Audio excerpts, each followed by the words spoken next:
Hi friends, Krista here. Thanks for stopping by Books and Jams. Today we are going to be doing a try a chapter with some of my Book of the Month books.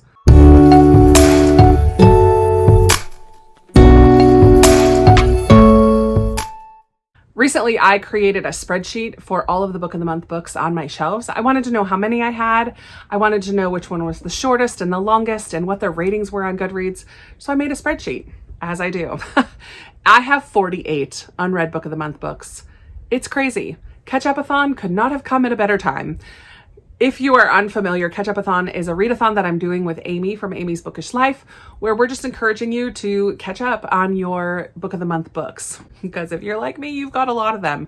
This time around is our second year doing this. We've created a Build Your Own Sunday selection of prompts where you can choose your container and what kind of ice cream and your toppings and all of that stuff. It's very fun.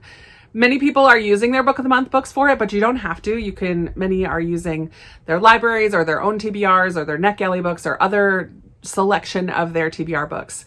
At the end of all of the prompts, there are some challenges that you could do to decide how big your Sunday is going to be. And one of those challenges is a try a chapter tag. And that's why we're here today. So like I said, I have 48 books on my shelves that are Book of the Month books. And I was debating about which ones I was going to choose to do a try a chapter. I didn't want to have too many. During one of our live sprints a couple days ago, I put it out there that I was thinking about doing either my lowest rated Book of the Month or the ones I was kind of unsure about, or just want to get a taste of the writing. And I had people say both. So I decided to mix it up. I have 6 books here today, 3 that are the lowest rated on my Book of the Month shelf, and 3 that I just am very curious about and want to see if I think I'm going to like them. I may decide that I just want to keep these on my shelves to read at some point, or I may decide that I can unhaul these and I just don't really care. I'm hoping actually that a couple of them I decide to unhaul. I guess we'll see. But let me tell you the books. I'm not going to tell you too much about them until I get into the chapter for that one, but let's start with the lowest rated. My very lowest rated Book of the Month book is How to Marry Keanu Reeves in 90 Days by K.M. Jackson. This appealed to me originally because I was a teenager when Speed came out and The Matrix in my early 20s, and I just thought Keanu Reeves was an incredibly handsome man. So I just thought that this looked like a fun kind of rom-com, but I think friends go on a road trip to meet him, something along those lines. But this has a 2.87 on Goodreads, which is very, very low. So I'm going to read the first chapter, see how I think about the writing. I mean, I don't typically read rom-coms because of the great writing anyway, but we'll see if it draws me in because of the characters or the story or anything like that. I don't know if it will. The second most low rating on my Book of the Month shelf is The Rewind by Alison Wynne Scotch. This is, I think, a New Year's Eve book, so I don't really feel like reading this right now, but I just want to get a taste of the writing. This one has a 3.23 rating on Goodreads, which is also very low. 2 exes wake up together with wedding bands on their fingers and no idea how they got there. We'll see. And then my third lowest rated book is The Most Likely Club by Alyssa Friedland. I think this one has 90s nostalgia as well. This one is a 3.35. Maybe people just don't like the 90s. Like this has 90s nostalgia. This one that is like 1999, and then Keanu Reeves was like all the rage in the 90s. So maybe people just don't like the 90s, but I like became an adult in the 90s. So I feel like maybe I'll like these. I don't know. A group of friends who meet at a high school reunion, making a pact to finally achieve their high school superlative. So whatever they were most likely to become in their yearbook when they were seniors or whatever. And they're going to try to live up to that title. I guess we'll see about those 3. And then the other 3 are not my lowest rated. They're just ones that I'm very curious about. Tomorrow by Gabrielle Zevin. People absolutely love this. It was Book of the Month's Book of the Year last year. I was able to get it for free because I'm a best friend or bookish best friend or whatever it is with Book of the Month. I've ordered enough books from them, obviously, to become a best friend. And so I got a free book out of their Book of the Year choices. And this is the one that won. People love this book. I really liked The Storied Life of A.J. Thickery. I don't think I gave it 5 stars, but it was 4. I really, really enjoyed it. But I'm not sure I'm going to like this story. I think it gets a little more steamy than I like. I think it's also about gaming, like video games, and that's not something that draws me in. Although I did like Ready Player One, which is also kind of a virtual reality type of book. I don't know. I'm curious, but I'm not sure it's for me. So I want to try the first chapter. Another one that I just want to give a chance to is Beyond the Point by Claire Gibson. This is one that I picked up because of a podcast, Sarah's Bookshelves Live. She interviewed Claire Gibson a couple years ago. And this actually is my oldest book of the month that I have on my shelves. And I picked it up because of that interview. I think it has to do with West Point. Every cadet who passes through West Point stone gates vows to live by those words: duty, honor, country. On the eve of 9/11, three friends are facing the year ahead. They realize they'll only survive if they do it together. Everything changes because of 9/11 and their friendship gets tested. I don't know. I'm intimidated by the size, I'm not going to lie. This might be one of my... Oh, it's actually less than 500 pages. So it's actually not as long as it looks, but golly, it looks long. And then the third one, I love this cover, Cartographers. The Cartographers by Peng Shepherd. I really love the cover, and I love maps. So I was drawn to this story immediately. Nell embarks on a dangerous journey to reveal a dark family secret and discovers the true power that lies in maps. An ode to art and science, history and magic, a spectacularly imaginative modern story about an ancient craft and places still undiscovered. I don't know. I'm curious, but not sure what I'm going to think. Okay, so here's the 6 books. I'm going to probably alternate between low rated and curious. I have a surprise day off today, so I'm home today. Maybe I can knock these all out today. I'm going to do my best, but I'm going to start right in with Keanu Reeves because I'm just a fan of Keanu, or at least I was back in the day, but I'm a little nervous about a 2.87 rating. Stay tuned to see what I think about all these books. All right, I'll check in a bit. So I finished the first 20-ish pages of this one, which is about 2 chapters. I read through the first chapter and part of the second one and then kind of skimmed through it to the end. We're following Bethany and her 2 friends from high school, Dawn and True, and they are now in their early 40s. She has a blip, like a mental pause when she's kind of scrolling on her phone and sees this article that Keanu Reeves is getting married in 90 days. Loses her cool. She has always adored Keanu Reeves. It's been her celebrity crush, whatever. So she freaks out. I think she's really freaking out because Keanu is now getting his life together and settling down. And what does that mean for her and her life? She's in her 40s, is an artist, kind of a struggling artist, but not struggling because her family is very wealthy. Her friend True is trying to help her as she kind of freezes and he doesn't know, they don't know what's going on. Did she just faint? Did she pass out? What's going on? But he tries to wake her up a little bit and she's turned on by him, and there just was a lot of language, a lot of sexy talk already, so I know it's going to go there. And I did not like the writing style. I was already rolling my eyes a couple times, and I just don't think that this is going to be the book for me. And since it has such a low rating, I don't feel bad putting it on my unhaul pile. So yay, 1 book off my book of the month shelf. I think the one of the 3 that I'm the most interested in is The Cartographers. So I'm going to read the first chapter of this one and let you know what I think. I forget that when I do these try chapters, I like to look at how long the chapters are first and also read the first line to you. So this first chapter is 13 pages, which isn't too long. The first line says, "In the dim light of her desk's single bulb lamp, the map nearly glowed." All right, I'm down with that. So here we go. This is part 1, the library. I like that idea too. So I will check back in after I read the first chapter. Okay, so I read the first chapter of The Cartographers, and I have to say that I'm very interested in this book. So we're following Nell, who is working at this store that sells ancient maps, but it's all just replicas of ancient maps. And we learn right away about the first map that she's working on, and we learn that she has history of schooling where she was trained to work on ancient maps. We learn that she used to have a job at the New York Public Library actually working with old maps, but because of something called the junk box incident, she was forced to leave or fired, or she left, whatever. But then she gets a lot of calls that she kind of ignores for a little bit, but then she finally takes them and hears from her old boss at the library, and she's asked to come down to the library. So she heads to the New York Public Library, goes right back to the staff rooms, and we learn that her dad also worked there. She just still doesn't know what happened. Nobody's really telling her, but there are police there. She goes into the offices and it's very quiet. There's definitely a little air of mystery. And then we learn right at the very end of the first chapter that her dad had died at his desk early morning in the library. So I'm just very intrigued. I like the writing style. I like Nell and her history. I'm very curious about this junk box incident, what happened, and then this mystery of what happened to her dad. I don't know if that's going to be a big mystery in this book or not, but I'm very intrigued and very curious. This is not in my top 10 lowest rated books, but it's number 11. So of my 48 books, this is number 11 on the lowest rated side of things, which doesn't bode well for it. But based on the first chapter, I'm keeping this on my shelves. Definitely plan on reading it at some point. I do have it on audio, I think on Scribd. Maybe I'll get to it this week. I don't know. But I am very, very interested, so it's not going anywhere.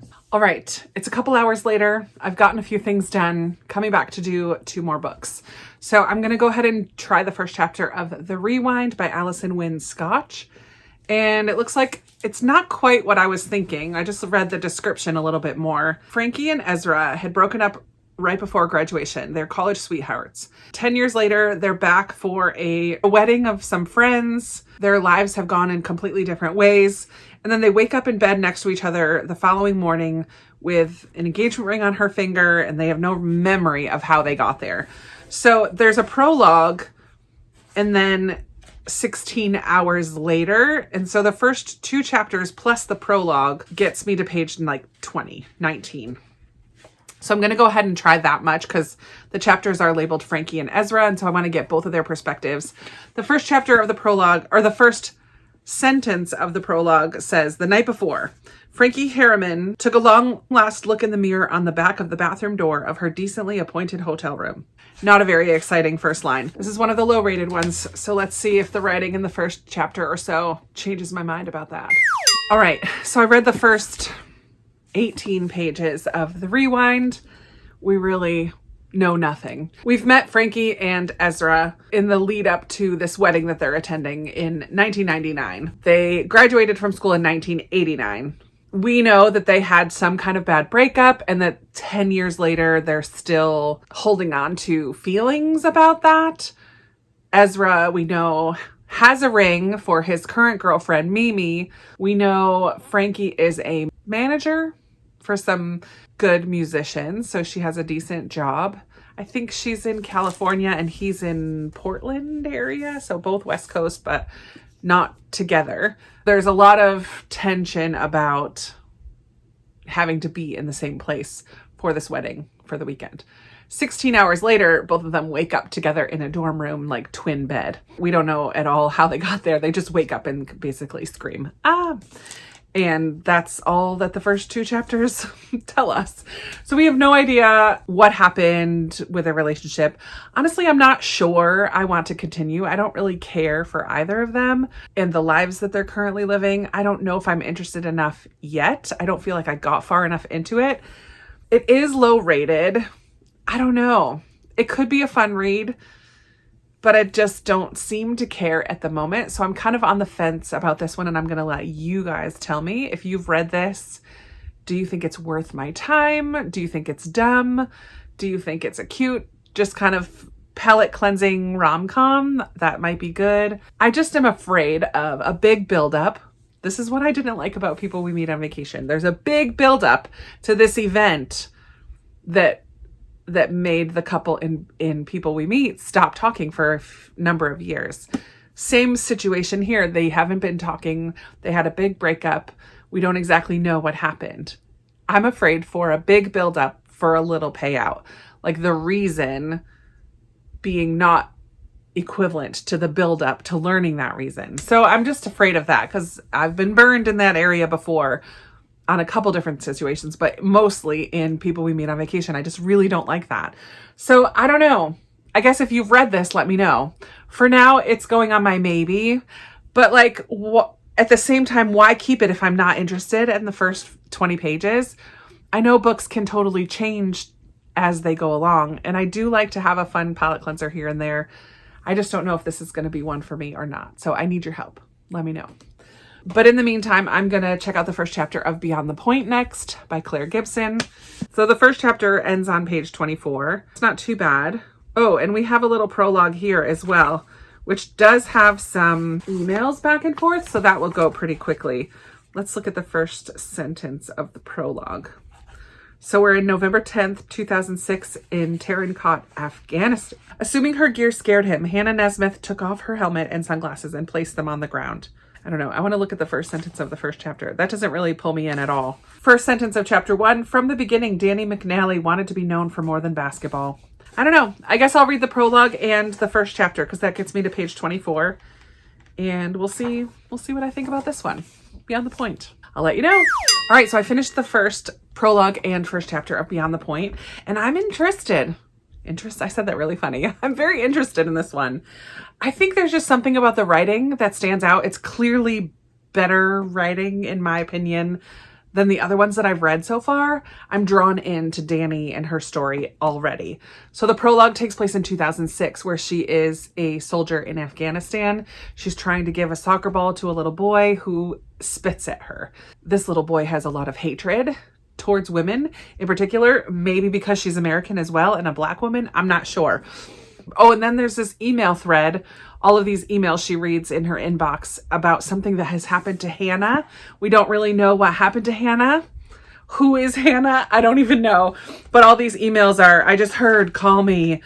This is so sad. I can't believe this has happened. Are you okay? Has anyone heard from Hannah's family? Yada, yada. So I don't know what happened to Hannah. I don't know who Hannah is. Then we go back to 2000, right before Danny decides where she's going to college. And she's a very, very good basketball player. And she's incredibly smart, almost got perfect score on her PSAT. Like, she's just very, very intelligent, trying to decide. Ivy League schools are recruiting her because of her grades in academics. State schools are recruiting her because of her abilities in basketball. And then she has someone come, the head coach of the women's basketball team at West Point comes to talk to her, and she goes there for a visit. Feels connected immediately to the college, to West Point, to the people that are there, and decides that that's where she's going to school, which is a surprise to a lot of people. And that's where we kind of end chapter 1. Which isn't very much, not a ton happened, but I'm very interested in Danny. I liked her personality, the very little of it that we got to know. I liked the writing a lot. I'm definitely keeping this one on my shelves. I think it's going to be a much higher quality than the ones that I've read so far, and I'm interested, which is kind of cool. So that one is going to continue on my shelves, and I'm just going to carry on and do the other ones right now. So I have 2 left. I'm going to go back to my lowest rated, The Most Likely Club by Alyssa Friedland. Travel back to the 90s and check out this group of friends as they return for a high school reunion. It's 332 pages altogether, so it's pretty short-ish. All right, first chapter. There's a prologue of this one as well. And then the first chapter takes us to page 25. But it does look like there are some texts in here and an email in here. So it should be pretty quick to read the first little bit here. Let's look at the first sentence. In the prologue, the first sentence, this is 1997, Bellport, Connecticut. The smart but social table in the lunchroom was in the back corner, underneath a row of wall-mounted pennants boasting victories in swimming, wrestling, and football, and kitty corner from the hot and popular table, which was next to the cafeteria line. Well, that is a long sentence, setting up the social situation in the cafeteria. Not very exciting. Let's see what the first sentence of the first chapter is. Mom, there's a fire in the kitchen. Cameron, Melissa's teenage daughter, called at the top of her lungs. Well, there's a fire in the kitchen. That's 2022, so that jumps ahead a little bit. We'll see. I don't think it's a good sign that I fell asleep during the first 25 pages. Had myself a good little nap, though. This is getting unhauled. I just don't care. Prologue, I actually found more interesting than the present day. Just their group of friends in high school getting excited about their yearbook coming. I mean, but I just didn't care. And then the first chapter was 2022, 25 years later. We follow Melissa, who was voted in the high school yearbook as most likely to become president or something along those lines, get into politics. And she is the longest running PTO, parent teacher organization president at the same school where she went. She has a teenage daughter. She is divorced from the man she married right after high school, who was her boyfriend at the time. In the prologue, she's going to plan the 25th year reunion. She starts talking to her 3 friends, trying to get them to come to the reunion. So we get like little tiny glimpses of what they're up to. I just didn't care. I didn't care for the writing. I didn't care for the story. She is on dating apps trying to connect with guys. One of the guys sends her a body picture. I just don't think that this is going to be the one for me. And it's super low rated. I'm going to unhaul it. I just don't care. So this is another one for the unhaul pile. I guess that's good, right? All right. One left, but I'm going to take a little break because I don't want to fall asleep during tomorrow. And I've been sitting here for too long. So I need to get up and move around, do a few things around the house, and I'll come back and read the last chapter in a little bit. Okay, I moved around a little bit, cleaned a few things, watered the plants. Now I just want to finish. So I'm going to do the last book, Tomorrow by Gabrielle Zevin. The first chapter is, let's see how long the chapters are. 12 pages, so not bad. Not a super short chapter, but not super long either. Okay, let's see what the first sentence says. I did not read this description in ages, so I'm kind of going in blind. Let's just see what I think of the first sentence. Before Mazer invented himself as Mazer, he was Samson Mazer. And before he was Samson Mazer, he was Samson Maser, a change of 2 letters that transformed him from a nice, ostensibly Jewish boy to a professional builder of worlds. And for most of his youth, he was Sam, S.A.M, on the Hall of Fame of his grandfather's Donkey Kong machine, but mainly Sam. Okay. So that sentence was this whole paragraph. It's a little much to get things started. We know that he's changed his name a couple times, mostly to do with gaming, I think, probably. I don't know, friends. I don't know. But I'm just going to go ahead and read the first chapter, see what I think, see if I like her writing. We'll see. Okay, I read the first chapter of Tomorrow, and I will admit that I'm a little conflicted about this one. I am interested in the story. We meet Sam, and he is a college student at Harvard, and coming home on the subway one day, he runs into Sadie, who's his long time ago friend from California. He sounds like he kind of had a crush on her. They never were dating or anything like that, but friends at least. And she was a little more popular than he was, but she still always kind of gave him the time of day. There's more to their backstory. We just kind of got hinted at it, I think, in the first chapter. And she gives him a video game that she's created. She's in a computer program at MIT, and he goes to Harvard. So they're both incredibly smart. She gives him a copy of her game that she just created to see if he'll play it. He goes home, works on a paper, and then he and his roommate pop in the game and they play through it. And the roommate is like, whoa, what was that? Your friend is sick and maybe a genius. So I am interested in the story. It pulled me in enough that I want to keep going. But every once in a while, the writing style makes me roll my eyes. And I don't know if it's because Sam is supposed to be incredibly smart, that words are used that are just ridiculous. Is it that the writing is pretentious? Or is it because they're both really smart that we have all these stupid words in here? But like, instead of saying that's when he saw his old friend Sadie, it says that was when he espied his old comrade, Sadie Green. And they had been habitues, Habitues. What on earth is that word? Ersatz is in here to corroborate their detente. I'm like, there's just words in here that I'm like, just say what you want to say. I just find this kind of writing ridiculous. It just drives me nuts. Once I get into it a little more, it might not stand out to me as much, but because I'm just reading the first chapter, I'm like, just stop being so pretentious with your ridiculous vocabulary that nobody uses. I don't know. There was a couple other ones that I was like, what on earth is that word? I do think it's funny that this book takes place in the 90s. All of my books, except one, have something. Well, I think Beyond the Point was 2000, so that was close to the 90s. But The Most Likely Club, Cartographers wasn't 2000, wasn't 90s. But I do think it's funny that most of them have some connection to the 90s. Okay, so let's go through this stack. I'm going to keep this one. So many people love it. I'm curious enough to keep going, but it's possible it'll be a DNF if the writing doesn't, if I don't get past the writing. I don't know. Let me know what you think about that one. I'm definitely keeping The Cartographers and possibly reading it this week. And I'm definitely keeping Beyond the Point, but I'm not going to read this week. It's just so long, but I'm very interested in that one. So that's the three. That's the three that I was curious about, and I'm keeping all three of them. So that's kind of good. And then the three that were my lowest rated, I'm definitely unhauling Keanu Reeves one. I'm definitely unhauling The Most Likely Club and potentially unhauling The Rewind. I just need you guys to tell me about this one if you've read it. Is it worthwhile, or should I just unhaul this one as well? I'm kind of leaning towards just unhaul it, but I could be convinced to keep it. But I need to be convinced. So if nobody tells me anything about this book, I'm just going to unhaul it. I clearly am not short on books to read.